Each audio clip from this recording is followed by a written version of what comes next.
Bonjour, je suis Jérôme Zielinski et je suis le responsable du département Solidarité d'EDF. Je m'appelle Franck Bernet, je travaille chez Suez Eau et je suis directeur de la relation client. Je m'appelle Alexis Joie, je suis directeur des relations externes chez Engie B2C, donc sur le marché des particuliers. Ici, on est au salon des maires et des collectivités locales. Donc, qui dit collectivité locale dit territoire et vie dans les territoires. Et les PIMS sont des acteurs de la solidarité dans les territoires, de la cohésion.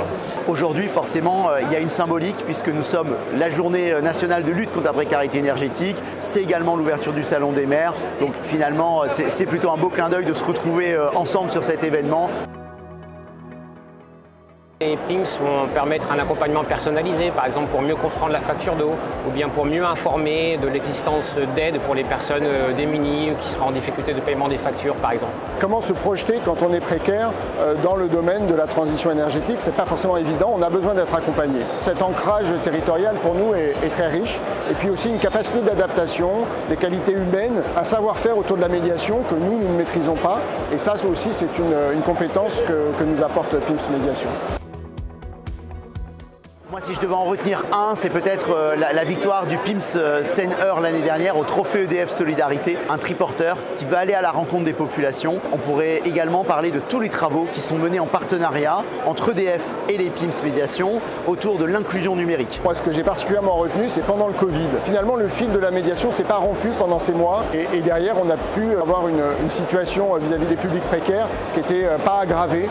Et puis une action forte qui m'a marqué et qui continue de me marquer, c'est autour du portage du chèque énergie.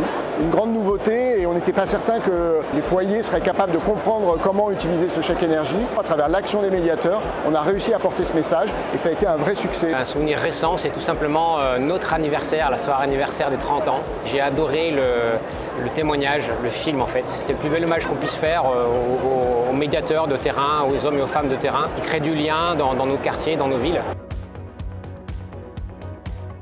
Ce qui est certain aujourd'hui, c'est qu'EDF et les PIMS, l'histoire n'est pas terminée, au contraire, c'est une histoire qui se poursuit, qui va encore se poursuivre longtemps. La prochaine étape, c'est évidemment la nouvelle convention qui nous liera l'année prochaine. Il y a un enjeu autour du numérique et le deuxième enjeu, c'est la transition énergétique. Il y a beaucoup de gens qui ne payent pas l'eau, l'eau est incluse dans leurs charges et ces personnes ne sont pas strictement usagers du service public. Et pour autant, elles consomment l'eau que nous, on délivre. Il me semble que les PIMS demain peuvent aussi nous aider à mieux communiquer à ce public qui aujourd'hui est un tout petit peu masqué pour nous.